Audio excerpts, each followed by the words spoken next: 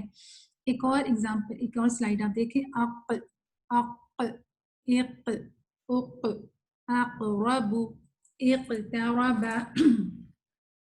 دوبارہ پڑھتی ہوں، آپ لوگ میرے ساتھ پڑھیں ذرا، اق، اق، اق، شاباش، اقرب، اقرب۔ جب سکون ہوتا ہے نا قاف پہ تو اسی طرح آواز پلٹ کی آتی ہے، اق، اقربو نہیں پڑھیں گے، اقربو نہیں پڑھیں گے، اسی طرح اق نہیں پڑھیں گے، اق، اق، اق، اقرب، اقترب، یقرض، یق، ٹھیک ہے، یق۔ یہ قاف حلق یا مخرج میں نے آپ کو بتا دیا کہ زبان کے بالکل پیچھے والے کنارے سے قاف ادا ہوتا ہے۔ اب قاف کے مخرج سے، یعنی قاف کا جو ہم نے پیچھے مخرج دیکھا تھا، آپ دونوں کی تصویروں کو ذرا کمپیریزن کر لیں ایک منٹ کے لیے، تو آپ کو پتہ چلے گا کہ یہ بالکل پیچھے کو تھا، اب جو ہے تھوڑا سا ہم آگے کو جا کے کاف کو پڑھیں گے، اور اس کاف کا جو اوپر کا جو اپر پیلٹ ہے، جو تالو کا جو سخت حصہ ہے، جیسے میں نے کہا تھا نا، اگر آپ انگلی سے کبھی ٹچ کر کے دیکھیں تو جو سافٹ حصہ ہے وہ قاف کا ہے، اور جو سخت حصہ آئے گا، یعنی جو ہارڈ والا جو حصہ ہے تالو کا، یہ کاف کا مخرج ہے، یہ کاف کا مخرج ہے، ٹھیک ہے؟ تھوڑا سا اس سے ہٹ کے ہے، اس کی ایگزامپلز ہم دیکھ لیتے ہیں۔ اور یہ نرم، نرم مین یہ باریک پڑھا جاتا ہے، یہ موٹے حروف میں سے نہیں ہے۔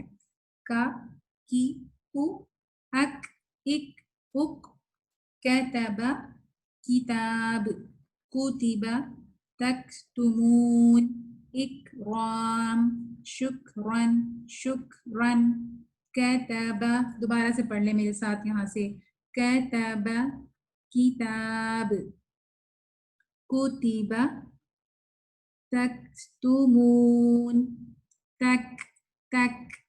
جب کاف پہ سکون آتا ہے نا، یہاں پہ دیکھیں یہ کاف سکون والا ہے، یہ بھی کاف پہ سکون ہے، یہاں پہ بھی کاف پہ سکون ہے، یہاں پہ بھی کاف پہ سکون ہے، یہاں پہ بھی کاف پہ سکون ہے، تو تھوڑی سی اس کی صفات میں ہم پڑھیں گے، اس کو میں بھی نہیں بتاتی، جو نئے لوگ آج پہلی دفعہ شامل ہو رہے ہیں نا تیسری کلاس میں، تو ان کو تھوڑا سا مشکل نہ لگے، انشاءاللہ اس کو میں صفات میں جا کے آپ کو بتاؤں گی، لیکن آپ اس کو میری طرح سے ہی پڑھنے کی کوشش کر لیں۔ کتب، کتاب، کی ہم نے زیر زبر پیش میں پڑھا تھا، کتاب نہیں کہنا، کے نہیں کہنا، کی باریک زیر پڑھنا ہے، کتاب۔ اسی طرح اس کو اگر ہم سمجھے زیر زبر پیش کے ساتھ تو ہم کہتے ہیں غلط جب پڑھتے ہیں تو کوتیبہ، کوتیبہ، اکثر ہمارے جو پاکستان انڈیا کے لوگ ہیں وہ کوتیبہ اس کو پڑھتے ہیں، کوتیبہ، کوتیبہ، کوتیبہ، تکتمون، اکرام، شکرن۔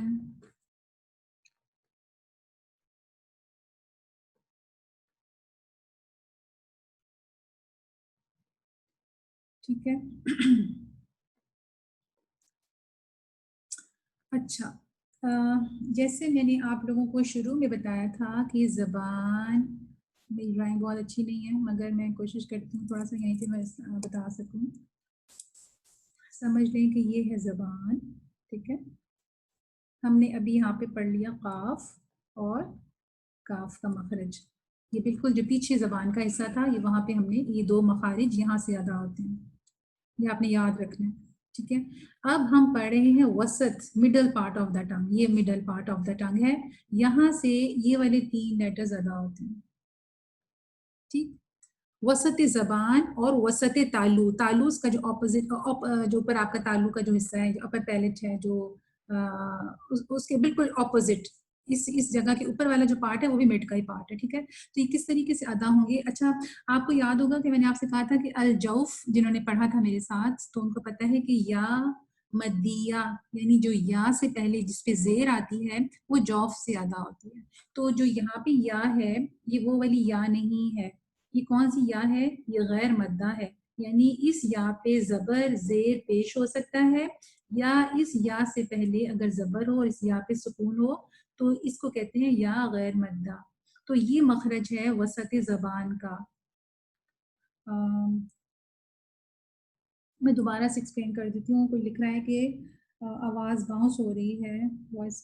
اس کو دوبارہ سے تھوڑا سا کلیئر کرتی ہوں, سمجھا دیتی ہوں. دیکھیں وسط زبان یعنی جو آپ کا جو مڈ پارٹ ہے نا, اپنے آپ انگلی سے ٹچ کریں اگر مڈ پارٹ کو, اور اس کو اس ادھر سے آپ نے یاد رکھنا ہے کہ یہ 3 لیٹرز ادا ہوتے ہیں, جیم, شین اور یا. اور یہ یا کو تھوڑا سا میں ایکسپلین صرف اس لیے کر رہی ہوں کہ آپ نے الجوف میں پڑھا تھا کہ اگر یا سے پہلے کسی بھی لیٹر پہ زیر ہوگی تو وہ یا مدیہ ہے نا, یاد ہے آپ کو. یہاں پہ ہم یہ پڑھ رہے ہیں کہ یا پہ زبر ہو, یا پہ زیر ہو, یا پہ پیش ہو, یا پہ اگر سکون ہو اور اس سے پہلے زبر ہو. یہ 4 کنڈیشنز ہوں یا کی, تو یہ یا غیر مدہ کا مخرج ہے. اب میں جب ایگزامپلز آپ کو دوں گی تو آپ لوگوں کو سمجھ میں آ جائے گا. پہلے آپ یہ دیکھ لیں کہ جیم کیسے مڈ سے ادا ہوتا ہے. یہ زبان کا مڈل پارٹ, یہ والا زبان کا مڈل پارٹ ہے, اور آپ دیکھ رہے ہیں یہ بالکل تقریباً تالو سے جا کے لگ جاتا ہے جب ہم جیم کو بولتے ہیں. اسی طرح میں اس کی ایگزامپلز آگے پڑھوں گی, لیکن پہلے میں آپ کو پکچرز کے ساتھ ساتھ سمجھاتی جاتی ہوں. اسی طرح جو شین کا ہے وہ تھوڑا سا آگے ہے, اور وہ زبان اور تالو بالکل اوپر سے آپس میں ٹچ بھی نہیں ہو رہے. کیوں نہیں ہو رہے, یہ انشاءاللہ ہم صفات میں جا کے پڑھیں گے. لیکن یہ تو اتنی ایزی چیزیں ہیں, ایسی چیزیں ہیں کہ اگر ہم یہ نہ بھی پڑھیں تو ہمیں پتہ ہی ہے کہ شین کی آواز کیسی ہے, جیم کی آواز کیسی ہے, یا کی آواز کیسی ہے, ٹھیک ہے. لیکن جیسے میں بار بار کہتی ہوں کہ تجوید کا مطلب یہ ہے کہ قرآن کو بہت خوبصورتی سے پڑھنا, اور یہ فرض عین ہے, یہ ہم سب کو خوبصورتی سے پڑھنا آنا چاہیے. تو یہاں پہ ان چیزوں کو سیکھنے کا فائدہ یہ ہوتا ہے کہ ہم اگلی اسٹیج پہ جب جاتے ہیں تو ہم بہت ساری چیزیں امپروو کر لیتے ہیں. اچھا, اب جیسے شین کا میں نے کہا کہ تھوڑی سی اسپیس ہے, آپ دیکھ رہے ہیں نا کہ زبان اور تالو کے بیچ میں تھوڑی سی اسپیس ہے, لیکن جیم میں نہیں ہے, اور یا میں بھی تقریباً اتنی ہی ہے, لیکن یہ تھوڑا سا آگے جا کے ہے. اچھا, میں جب اس کی ایگزامپلس دوں گی نا تو آپ کو زیادہ بہتر یہ سمجھ آئے گا. یہ دیکھیں, بس آپ نے ایک بات یاد رکھ لی یہاں پہ کہ جو مڈ پارٹ آف دا ٹنگ ہے, جو آپ کا مڈل پارٹ آف دا ٹنگ ہے, وہاں سے 3 لیٹرز ادا ہوتے ہیں. ہم یہاں پہ جیم کی پریکٹس کرتے ہیں. اب چونکہ آپ یہ یاد رکھیے گا, یہاں پہ بڑا امپورٹنٹ ہے کہ جیم اور شین کا مخرج چونکہ ایک ہی ہے, ٹھیک ہے, ان کو جیم کو ادا کرتے ہوئے ہم بہت سارے لوگ شین کی طرف چلے جاتے ہیں, تو جس سے ہماری جو صفات ہیں یا جو قرآن کی جو ایک خوبصورتی ہے وہ صحیح قائم نہیں رہتی. مثال کے طور پہ جیم کو اس طرح سے پڑھتے ہیں جیم جیم, تو وہ شین سے بھی تقریباً ملنے لگ جاتا ہے, پراپر وہ جیم نہیں رہتا. تو جیم کے اندر کی ساؤنڈ نہیں ہونی چاہیے, جو کہ شین اور جیم کے بیچ کی کوئی ساؤنڈ بن جاتی ہے. تو اس لیے اس کی تھوڑی سی ہم پریکٹس کر لیتے ہیں. یہاں پہ جہدا نہ ج والی ساؤنڈ غلط ہو جائے گی, ٹھیک ہے. یہاں پہ بس تھوڑا سا یہ ہم نے اپنے آپ کو سمجھانا ہے. جہدا جہاد, وجوہ, تجعل, رجزن, تجزا, جیم, ٹھیک ہے. یہ والی ساؤنڈ نہیں, نو, جیم کو بہت آسان ہے, مجھے سمجھانا بھی لگ رہا ہے کہ میں کیا اس میں سمجھاؤں گی, سب کو پتہ ہی ہے ماشاءاللہ سے. اسی طرح شین کا بھی سیم مخرج وہی ہے, لیکن میں بار بار یہاں پہ ایک چیز آپ کو ریمائنڈ کراتی ہوں کہ جب ہم صفات پڑھیں گے تو پھر ہمیں زیادہ کلیئر ہوں گی یہ چیزیں. تو اس لیے صفات کو یہاں پہ میں بالکل بھی ٹچ نہیں کر رہی, لیکن یہ میں بتاتی ہوں کہ ہو سکتا ہے آپ میں سے کوئی سوچے کہ یہ کیا بتانے کی ضرورت کیا ہے, اس کی کیوں بتائی جا رہی ہیں چیزیں, اتنی امپورٹنٹ نہیں ہے, لیکن آپ یقین کر لیں کہ یہ امپورٹنٹ ہے. تو یہاں پہ شین جو ہے نا یہ مڈل پارٹ آف دا ٹنگ میں سے ہے. اور اچھا, جیسے میں نے آپ کو پہلے سوری میں واپس 1 منٹ کے لیے پیچھے جاتی ہوں. یہاں پہ آپ دیکھیں, اگر آپ نے مخرج چیک کرنا ہے نا جیم کا, تو اس کو پہلے ایسے کر کے بھی دیکھ سکتے ہیں. جیم پہ سکون کا نشان ڈال دیں اور الف پہ زبر ڈال دیں, یعنی حمزہ ڈال دیں, ٹھیک ہے. تو جب آپ نے اج کہا تو آپ فیل کریں کہ آپ کی زبان کہاں پہ جا کے ٹچ ہوتی ہے, اج اج, وہیں پہ جا کے رک جائیں, اج مت بولیں, اج. آپ فیل کریں, سب فیل کریں کہ اس طرح سے پڑھنے سے آپ کی زبان کا جو مڈل پارٹ ہے وہ اوپر کو جا کے ٹچ ہوتا ہے, اور پھر وہاں سے آواز ریلیز ہوتی ہے, اج اج اج, ہے نا. اسی طرح شین کو کر کے دیکھیں, شین کی ایگزامپلز ہم پڑھ لیتے ہیں. شہیدہ, شقاق,